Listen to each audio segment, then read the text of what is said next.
ایک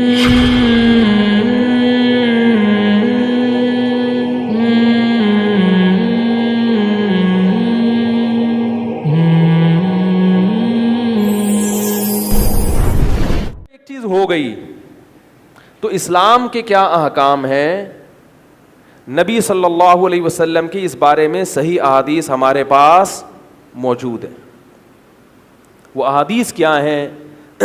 اسمعوا واطیعوا ولو سلط علیکم رجل حبشی کأن رأسہ ذبیبہ. صحیح بخاری کی حدیث. فرمایا سنو اور اطاعت کرو، اگرچہ تمہارے اوپر ایک ایسا حبشی غلام مسلط کر دیا جائے جس کا سر کشمش کی طرح پچکا ہوا ہو.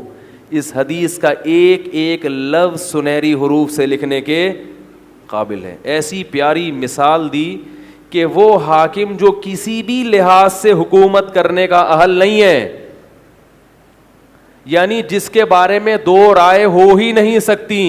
ہے نا کہ کوئی کہہ رہا آنا چاہیے، کوئی کہہ رہا نہیں آنا چاہیے.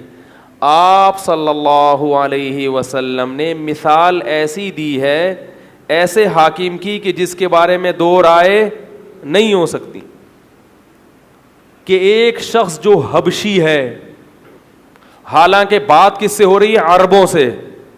نبی خطاب کس سے کر رہے ہیں؟ صحابہ سے. حبشی لوگ صحابہ کے غلام ہوا کرتے تھے. کسی حبشی کے حاکم بننے کا کوئی تصور عرب میں تھا ہی نہیں، کسی غیر عربی کا نہیں تھا، تو حبشی کا کہاں سے ہو گیا؟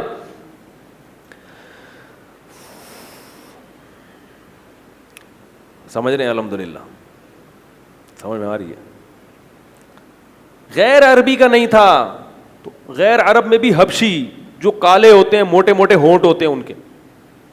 اور فرمایا وہ ہے بھی غلام.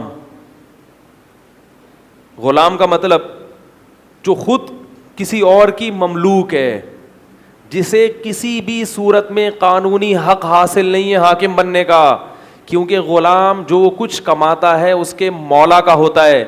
غلام جب ہی حاکم بنے گا جب ظلم اور بربریت کر کے حکومت کی کرسی تک پہنچے. وہ بات آ رہی ہے سمجھ میں؟